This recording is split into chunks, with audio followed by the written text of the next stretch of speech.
하드셋. 안녕하십니까. 사마에러입니다. 김성동 교수님저 제5판 형법총론 의료독 197페이지 로마서 4번의 형법상의 인과관계가 문제되는 특수한 경우 보겠습니다. 사마에러TV 질차, 구독, 추천을 부탁드리고 유튜브 구독을 권합니다. 1번에 독립행위의 경합과 누적적 인과관계가 문제되는 사례. 양가 1번의 독립행위의 경합. 반가 1번에 원인된 행위가 판명되지 아니한 경우 형법 제19조는 독립행위가 경합하여 구속무건적 결과가 발생한 경우 원인된 행위가 판명되지 아니하면 각자를 미수범으로 처벌한다고 규정하고 있다. 독립행위의 경합이란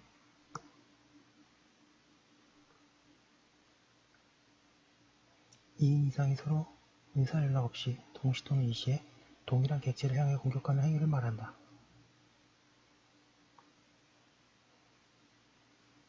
이러한 경우 누구의 행위가 결과 발생에 대해 형법상의 인과관계가 있는 행위로 인정되는지 확정할 수 없다면 인과관계를 부정해야 한다. 이러한 경우 형법 제17조에 의하면 결과 책임을 지을 수 없기 때문에 기소범이 성립할 수 없고 미수범이 성립할 수 있을 뿐임을 형법 제19조가 재차 확인하고 있다. 예컨대 갑과 을이 독자적으로 A를 살해하기 위해서 총을 발사했는데 갑의 총알과 을의 총알 중 누구의 총알이 A를 관통하였는지 모를 경우에는 형법 제19조에 따라 각자를 살인미수죄로 처벌한다. 형법학에서는 이를 원인된 행위가 판명되지 않은 동시범이라고 한다.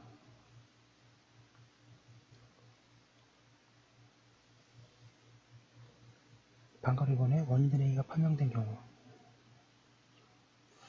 경합된 독립행위 가운데 어느 행위가 결과 발생의 원인이 되었는지 판명된 경우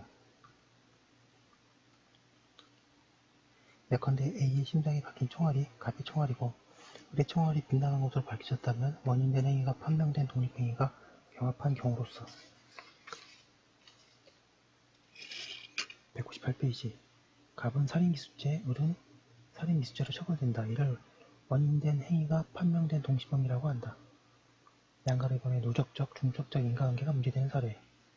누적적 인과관계가 문제되는 사례란 그 자체만으로는 결과 발생을 이룰 수 없는 독립된 행위들이 누적되어 결과 발생에 이른 경우를 말한다. 예컨대 갑과 을은 각각 0.5g의 독약을 A에게 투여하여 A가 치사량에 해당하는 독약의 약효로 인해 사망한 경우를 말한다. 이러한 경우 갑의 독약 투여 행위와 A의 사망이라는 결과는 조건설적으로 보면 인과관계가 인정되지만 형법상 인과관계 혹은 객관적 귀속이 인정되는 것은 아니라고 해야 할 것이다.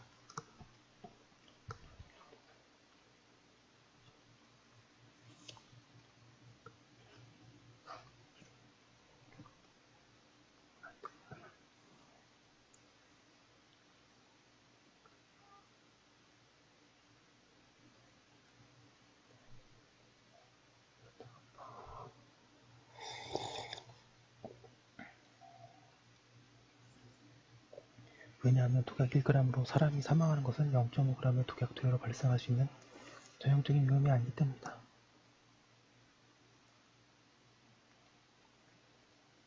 즉, 갑과 을의 행위를 독자적으로 평가할 때 1g의 독약이 있어야 사망할 경우 0.5g의 독약으로 사람을 살해하는 것은 통상 예견할 수 없는 일이기 때문이다.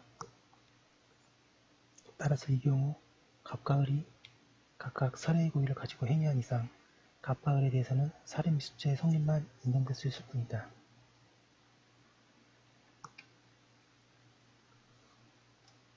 누적적 인과관계가 문제되는 사례와 부가적인 인과관계. 독립된 행위가 차례로 결과에 영향을 미쳐 결과 발생에 이른 경우 누적적 인과관계가 문제되는 경우에 해당할 수도 있다.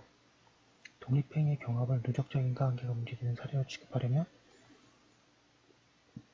각각의 독립행위가 그 하나만으로는 결과 발생에 이를 수 없다는 점이 전제되어야 한다. 만약 하나의 독립행위만으로 인과관계가 인정될 수 있는지 여부가 문제되는 경우라면 원인된 행위가 판명되지 않은 경우에 해당하여 각 독립행위는 미수로 취급된다.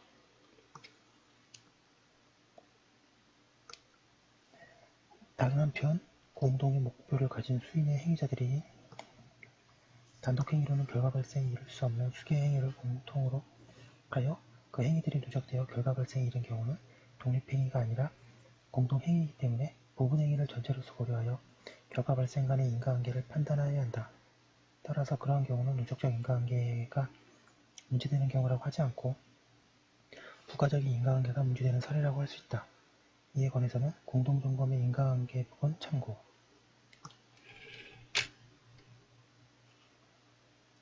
199페이지 2번에 추월적 인과관계와 단절적 인과관계가 문제되는 사례 추월적 인과관계가 문제되는 사례 추월적 인과관계가 문제되는 사례란 결과가 제1행위와 분리된 다른 조건에 의해 실현되어 제1행위가 결과 발생에 기여하지 못하게 된 경우를 말한다.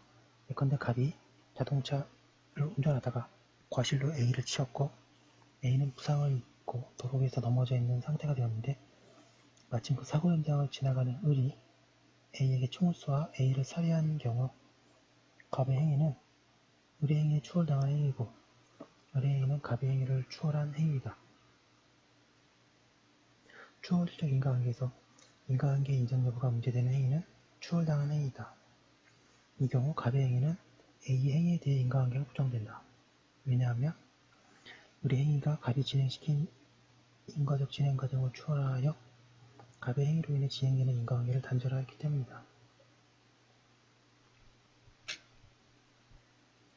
인과관계의 단절 요건과 소급금지 이론 이와 같이 추월한 인과관계와 결과 간의 인과관계로 인정되어 추월된 행위와 결과 간에 진행되던 인과의 사슬이 끊어지면 추월된 행위의 인과관계는 단절된다. 진행되던 최초의 인과관계가 단절되려면 후행조건이 선행조건에 의해서 시작된 인과적 사슬을 끊고 새로운 인과의 세계를 개시하여야 한다. 즉 선행조건이 계속적인 효력을 차단하는 경우에 한해서만 인과관계 단절이 인정된다. 예컨대 갑의 차에 부닥친 A가 도로에 쓰러진 상태에 있는데 우리 그 상태를 이용하여 A를 총으로 살해한 경우로 나아가는 경우가 그러하다. 이러한 경우 갑의 상해의 결과에 대해서만 책임을 지고 A의 사망에 대해서는 책임을 지지 않는다. A의 사망의 경우 결과는 갑이 발생시킨 위험이 실현된 것이 아니라 을이 새롭게 만들어낸 위험이 실현된 것이기 때문이다.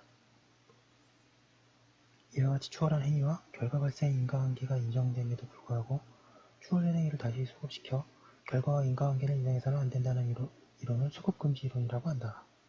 하고 있습니다. 양가로 2번에 인과관계의 단절이 인정되지 않는 경우 추월적 인과관계가 문제되더라도 추월한 후행행위가 새로운 인과적 진행 과정을 개시한 경우가 아닐 때에는 인과관계가 단절되지 않는다. 예컨대 갑의 자동차에 의해 도로상에 쓰러져 있던 A가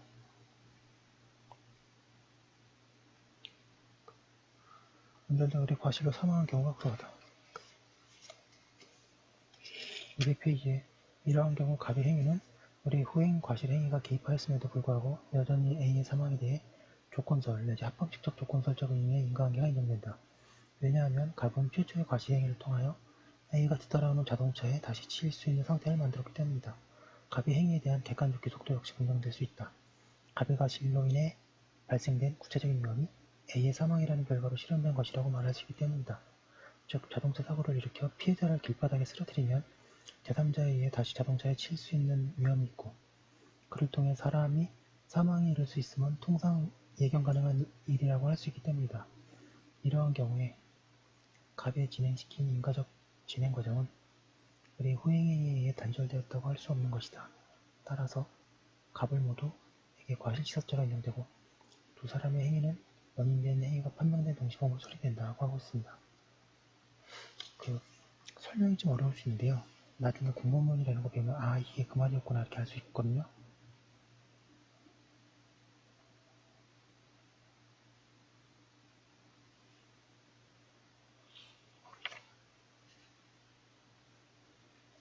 네, 200페이지 여러분의 경력 속에서 200페이지에 도달했습니다.